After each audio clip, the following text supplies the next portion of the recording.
Alright y'all, welcome back to the channel and to some more turkey patterning, and today we've got another very interesting combo to test out, and I think it's probably going to be a pretty devastating one as well. These shells have already shown us some very nice performance, but this is a brand new choke that we've never tried before as well. I've seen a lot of good stuff from these particular chokes, but I have never personally tested one, so I'm definitely excited to see what this combo can actually do. But first up, for the shells that we're running today, I brought out some more of the Rogue TSS turkey loads. These ones are the 12 gauge, 3-inch, 2¼ ounce payload of TSS 7s, moving about 1190 feet per second. We did test these through my 835 with some pretty nice looking results for a starting point. And with them being a 2¼ ounce payload of TSS 7s, it's a pretty stout shell for sure. A TSS 7 has a lot of weight and carries a lot of energy behind it. So if these pattern as tight as I think they might, they could be a very nasty field combination if you have to take those 50+ yard shots. Not my preferred thing to do, but if you're in that situation, this could potentially be the load and combo to do it. So we'll see what we can get. But for our setup today, I brought out the Remington 870 Special Purpose. It's got a 26-inch barrel on it, and we're going to be running a Comp-N-Choke today. I've never tested a Comp-N-Choke personally. This one is their XXXF, which is their triple extra full. It's a 665 constriction, so it's right in there, your typical turkey choke type of range. I've seen and heard a lot of good things about these Comp-N-Chokes. I know they can pattern well, but we'll see how it does with these TSS 7s. It's a pretty big payload, like I just said, so how well will it actually be able to handle it? We'll see what happens. But for today's test, we're running everything the same as usual. I've got the turkey target at 40 yards and the chrono to get our velocity. So let's get you guys a view of that target, and we'll see if we can validate my high hopes for this combination. I expect that it should be a pretty nasty performer at 40, but let's take our shot and see what we're actually able to get.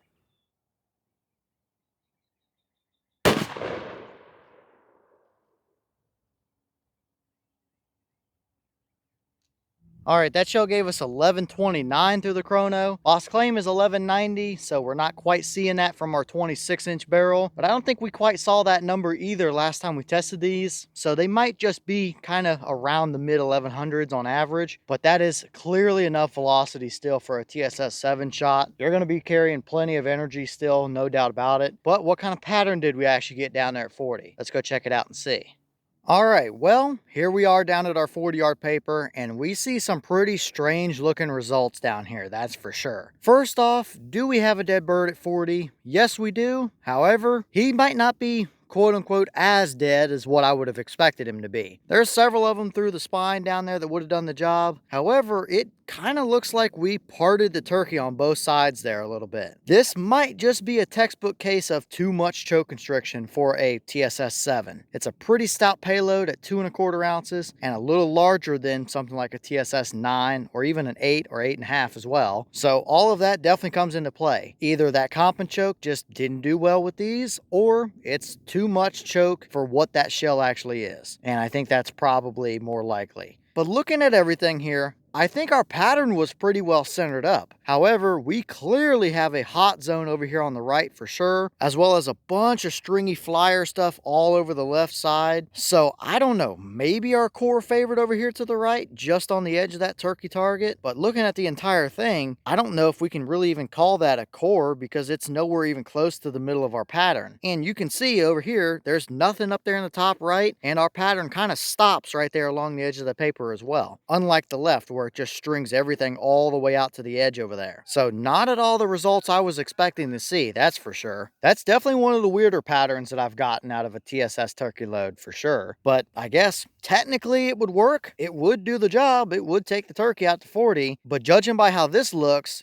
you may only hit the head and neck with a few pellets, and you could potentially either miss the whole bird with what might be your core, or you could absolutely hammer the body with a ton of pellets and get hardly anything in the head. We really don't know when it comes to that kind of a weird looking pattern. I don't think this is on the choke. I don't think this is on the Rogue shells. I just don't think it's the right combination. We definitely saw a much better result through the 835 with a 695 choke the last time we tested these shells. So maybe in a standard 12 gauge bore like my 1187 or this 870 like we ran today, maybe something like a 670 or 675 might be a little bit better. It's a big payload with a bigger pellet. Maybe they might want some breathing room because I don't think that's going to work out too well if we try and choke it down even more. So this is a perfect example of why you test as many different combos as you can. I expected much better from that combo, but now thinking about it kind of in hindsight, it might not be too terribly surprising that 665 is a little tight for a choke for these particular shells. So we still got some testing to do for sure. I think a more open choke is definitely the way to go with these, and we'll see what we can get. Maybe we'll try a 665 Pattern Master or Indian Creek or something. Maybe those chokes would do better, but this is clearly not the combo today, that's for sure. I expected to see better, but that is probably a really good example on what too much choke constriction can really start to do, especially when it comes to a larger TSS shot like that. So some very interesting results today.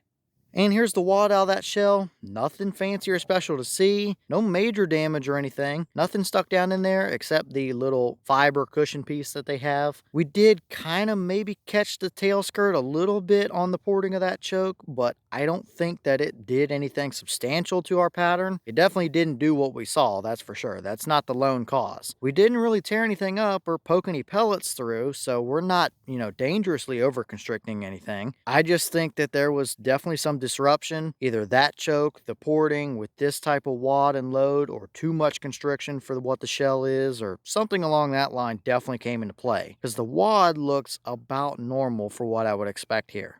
Alright y'all, well, what did you think about that result right there? Not exactly what I was expecting to see, that's for sure. That's one of the more goofy looking patterns I've gotten in a very long time. Even if it was too much choke constriction for these shells, I would have maybe expected a really hot core with maybe everything outside of that kind of completely blown away, but that still isn't really what we saw here. Maybe we had some kind of a core over there just off that edge, but I really don't know. It's kind of just all over the place. Really hot zone and then nothing, and then kind of a stripe through the middle where it's thin, and then we pick up a few more pellets over here, and it's just not a very even or pretty looking pattern. It would do the job, but it's not a combo I would want to run. So something clearly didn't work out between today's shell and choke, that's for sure. And considering we've already seen better from these shells through my 835 in testing, I have no doubt that we can get better from them than that. We just got to find the right choke combo and the right constrictions and stuff that really work well with them. But leave all your thoughts down below. Is that about what you expected to see? Were you a little surprised one way or the other? Have you tested any of these Rogue TSS 7s? And if so, what kind of results have you seen? Is that a pattern or a combo you would hunt with? Or is it just kind of all over the place for you as well? You'd much rather see a more even pattern than what that gave you? And what other choke combos and setups do you want to see us run these shells through that you think might be a better performer than that? Let me know all that down below. But with that being said, I've got some more testing to get done for you guys, so I'm going to get back to it. As always, you have the channel Instagram as well as the mailbox where you can send stuff if you'd like. All the information will be in the description if you're interested in it, but I'm going to get back to it, so I'll see y'all in the next one.